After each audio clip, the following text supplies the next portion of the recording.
নমস্কার বন্ধুরা, চলে এলাম আজকে আবারও তোমাদের সাথে একটা রেসিপি শেয়ার করতে। ক্রিসমাস স্পেশাল কুলকুল বা কালকালা বলতে পারো। তো এগুলো খেতে না অসাধারণ হয়। তুমি যদি চারটে খাবে না মনে হয় খেতেই থাকি, মানে বানালে একবারে শেষ এরকম। আর এতটাই মচমচে হয় যে কি বলবো, বাচ্চারা কি পছন্দ করবে, বড়দেরই ভাল লাগবে। আমার যেরকম, আমি এগুলো যেরকম খেলে খেতেই থাকি, এরকম একটা ব্যাপার। তো যাই হোক, আর বানালে অল্প বানালে হয় না, তো বেশিই বানাতে হয়, কিন্তু আমি আজকে অল্প করেই বানাচ্ছি। তো চলো দেখে নেওয়া যাক। কিন্তু তার আগে বলে দিই, আমার চ্যানেলে যারা নতুন আছে এখনও যারা সাবস্ক্রাইব করো প্লিজ সাবস্ক্রাইব করো, বেল আইকন বাটনটা অবশ্যই প্রেস করো। আমার নিত্য নতুন রান্নার ভিডিওর আপডেট পাওয়ার জন্য ফেসবুক পেজটাকে অবশ্যই ফলো করবে। তো চলো দেখে নেওয়া যাক। তো এখানে আমি নিয়েছি 1 কাপ সুজি। 1 কাপ সুজিতে দিয়ে দিলাম চিনি।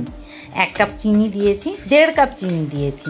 আচ্ছা, 1 কাপ সুজি, 1.5 কাপ চিনি, গোটা চিনি দিতে পারো তোমরা, প্রেসার চিনিও দিতে পারো। আর 1/2 কাপ তেল দিয়েছি। তেল হোক, ঘি হোক বা ডালডা হোক দিতে পারো। তো দিয়ে এটাকে ভালো করে নেড়ে চেড়ে আমি এটাকে ভিজিয়ে রাখলাম 10 মিনিট। 10 মিনিট পর ফিরে এলাম, দিয়ে দিলাম 1.5 কাপ ময়দা। 1.5 কাপ ময়দা দিলাম, একটু ভ্যানিলা এসেন্সও দিয়েছি, ফ্লেভারটা দারুণ আসবে, না দিলেও চলে।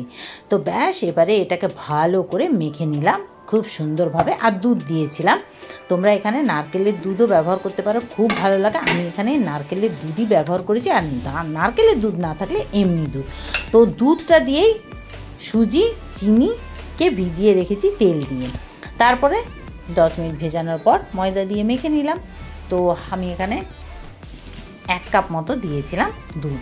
তোমরা এমনি নর্মাল দুধও দিতে পারো, কিন্তু ঠান্ডা দেবে, গরম নয়। তো দিয়ে দিলাম, দিয়ে ভালো করে মেখে এটাকে আরও 10 মিনিট রেস্টে রেখে দিলাম। দিয়ে এইবারে ছোট্ট ছোট্ট একদম, যত ছোট মানে ডো নেবে, গুলি নেবে আর কি, তত এগুলো পাতলা হবে, তাড়াতাড়ি ভাজাও হবে আর খুব মচমচেও হবে।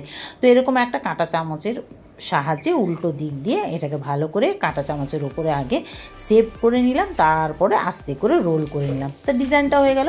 আচ্ছা, তোমরা এটা কিন্তু চিরুনি দিয়েও করতে পারবে, নতুন চিরুনি। তো আমার কাছে না নতুন চিরুনি ছিল না, তাই আমি কাঁটা চামচ দিয়েই তোমাদের দেখালাম। তো এটা কাঁটা চামচ দিয়েও হয়, নতুন মানে চিরুনি দিয়েও হয়, চিরুনি দিয়েও খুব ভালো হয়।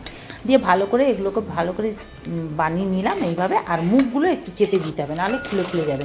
তো তারপরে ভালো করে চেপে নিলাম। আর একদম তেলটা খুব ভালোভাবে গরম করতে হবে, কিন্তু গরম তেলে দেবে না, তেলটা গরম করে একদম লো হিট করে দেবে, হিটটা লো করে দেবে, করে তারপরে ভাজবে। আর এগুলো লো হিটেই ভাজবে, নাহলে ভেতরে কাঁচা থেকে যাবে, মচমচে হবে না। তো যাই হোক, কেমন লাগলো রেসিপিটা অবশ্যই কমেন্ট করো, ভালো লাগলে লাইক শেয়ার করো, পেজটাকে ফলো করবে।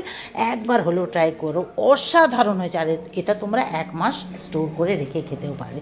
তো চলো টাটা, সবাই ভালো থেকো।